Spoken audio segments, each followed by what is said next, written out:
Kyrie just lost the ball. Now we're talking about a game that's a 2-point game with 30 seconds left. Let's see what happens. All right. Right before I get into this video, you're going to see me with just regular iPhone, no camera. I'm watching the end of the Brooklyn Nets for about a minute, and then I got a long video ranting about why this continues to work. I appreciate y'all. Like and subscribe if you like these videos. I will be doing a ton of NBA, NFL videos. I'm Sammy on tap. Subscribe, like that button, and let's get on to this video, y'all. Peace. Now I'm catching myself watching Brooklyn Nets games every day for these videos. Kyrie just lost the ball. Now we're talking about a game that's a 2-point game with 30 seconds left. Let's see what happens.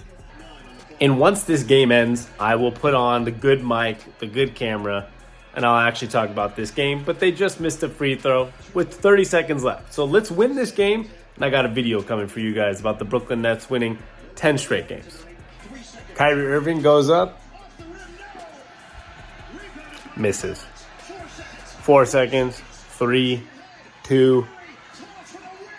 They missed it. Nets win by 1. Here we go. All right. Brooklyn Nets. 10 in a row. Let me mute this game. As you can see, I put on a Brooklyn Nets shirt today. First of all, I'm a Sonics fan, but they don't exist. So whatever. But I've been doing all these Brooklyn Nets videos, and I remember that when they first opened Barclay, I came to New York. The Knicks weren't playing. I really wanted to see Madison Square at the time, but I opted in for Barclay. I got this shirt, so I thought I'd throw it on in honor today. This is like my 5th Nets video, and let's talk about it. You saw in the beginning, I was doing a whole little, watching the end of it. I have NBA League Pass, but I can't believe now I'm watching Brooklyn Nets games, a team that I didn't like, to be honest, for a while, because I thought this whole Kyrie Durant experiment just doesn't work. But it turns out it works really well. And now that they're finally don't have chaos, they finally are free and they're playing well and doing whatever they're doing, it's working. So this is exciting. Let's get into everything I want to talk about. Okay. The Brooklyn Nets. So that's 10 straight wins. I was watching the end of the game, and I'm not going to give you too many crazy statistics today because, as you can tell, I just watched the end of the game. I'm in the exact shirt and hat, and this is coming out probably 30 minutes right after the game. So I'm just going to rant a little bit. But first and foremost, I'm going to go through some stats. Obviously, Durant played great at the end of the game down the stretch, and Kyrie. But it wasn't them just playing, they combined. They had 26 points for Durant, 28 for Irving. Durant also added 16 rebounds and 8 assists, but it's not one of those games where they combined for 60 or 70 points. There was a lot of great play from everybody else on the team, which I love to see. 17 points for Claxton with 10 rebounds on 8 for 9 shooting. Ben Simmons, just doing what he does. He only played 25 minutes, but he's doing what he does. 10 points, 5 rebounds, 2 assists. He's doing okay. Just let him keep getting back in the rhythm.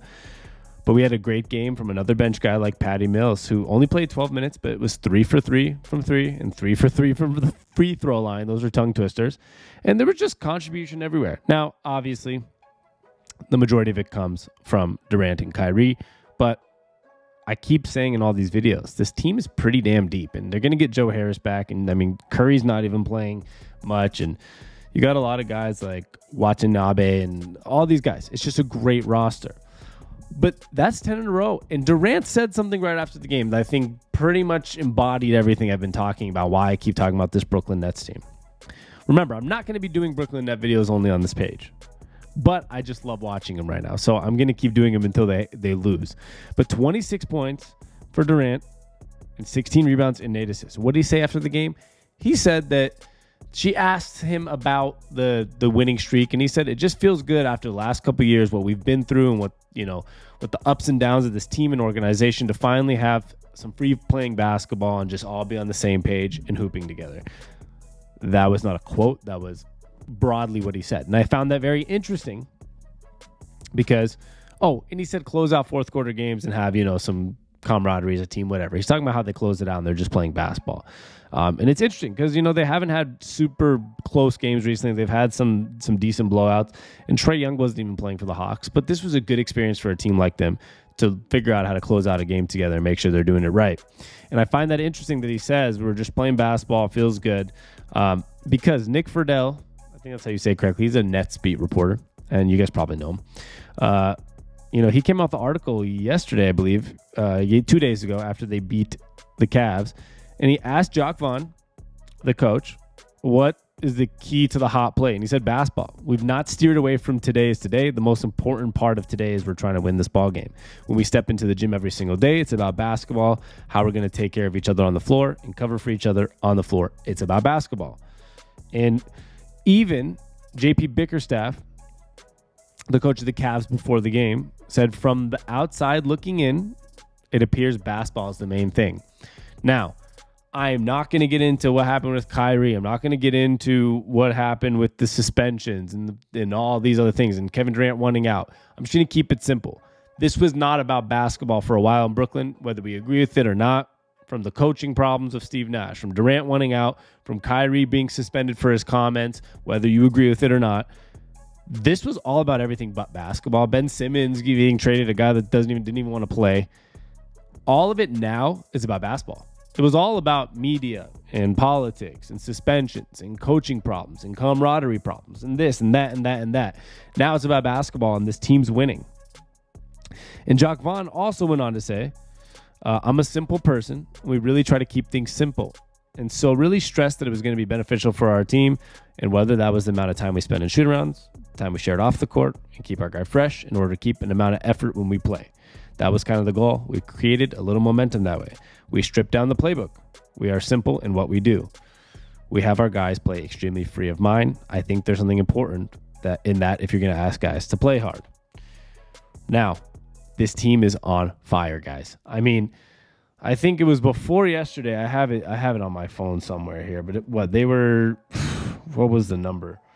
They've won 10 straight. They were like 7. They were like, what was it? Like 11 out of the last 10 or something like that. So they're winning just a crazy amount, whatever the number is. And it goes back to what Kyrie said when they hired Steve Nash. And they're not doing it when they had Steve Nash, but now they are. Kyrie said they like Steve Nash as a coach because we can play free. We can have a free coach, free of mind. It's not just about basketball. It's about, us being coaches on the floor. Well, for some reason, that philosophy did not really work well with Steve Nash, and maybe it really was a Steve Nash problem, which I thought he was just kind of a scapegoat, but it turns out he wasn't a scapegoat. It turns out he maybe was the problem, because that exact theory, that exact method, that exact want that Kyrie and Kevin Durant talked about, I think it was on the Boardroom podcast, that we don't really have a coach, we're just going to play free, we're going to be coaches on the court. It sounds like Jacques Vaughn's also implementing that, but it's working. So whatever he's done that's brought a sense of respect or simpleness or stripping down the playbook, letting guys play free of mind, it sounds like he's actually letting that happen. And now you have two superstars in Kyrie and Durant, finally after 3 years playing like the two superstars that the Nets wanted to bring in. Now, I'm going to start doing a couple videos about other teams. I think the Clippers are another interesting case that reminds me of the Nets that hasn't worked for the last couple of years, but if Kawhi and Paul George start to play and stay healthy, they can be really good. It's been a lot about, Kawhi not playing and new stadiums, and Steve Ballmer's an outgoing owner. It feels like the same with the Nets. It shows when you have those two guys, if things just go on the right page, like it has with Durant and Kyrie now. There's no more distractions. There's no more suspensions. There's no more coach that's not working. There's no more trade rumors of James Harden and these guys. They're just hooping. Claxton's playing well. Ben Simmons is doing what he has to do. Royce O'Neal's a great piece for them. Watton Bomb, I can't ever say it. Utah is a great piece for them. Joe Harris will be back soon. They still have Curry, who can probably maybe get some more playing time as the year goes if he can figure out, get back in the flow of things. There's a lot of good things happening. So keep sleeping. I don't know what else to tell you guys. Like, if you're not a Brooklyn believer, this team's better than the Celtics to me. I know you're going to be like, oh, they got swept by the Celtics. Okay, yeah, they did. That was back in last year. Oh, they lost to the Bucks these times, and the KD was on his foot on the line. Okay, that happened. Thumbs up to you. This is a different year. This is exactly why the Nets were pretty much the most feared team when you looked at the roster when it comes to just having KD and Kyrie on the same team. And now it's coming to fruition. This is the first time it is. And I think now, without Steve Nash and having a guy like Jacques Vaughn and the way these guys are playing, this might be the best team in basketball. And I will keep doing these videos. I'm going to continue to watch Brooklyn Net games and do these videos until they lose. I will still do Brooklyn Net videos, so feel free to sub if you like Brooklyn Nets. But I'm going to only do them daily as this winning streak happens. But then I'll get back on it because I think they're my favorite to win it all. So I think we'll be talking a lot of Nets on this page. But in the comments, let me know what you want to hear next. Any NBA, NFL topics, I'll do them. I appreciate this love and support. I'm Sammy on Tap. That's SAMI on Tap. Follow us everywhere there. All the links are in my description. Any support means the world, even for our brand, the Sports on Tap, or Sant, as you might know it. Much love, and we'll be back soon. Peace.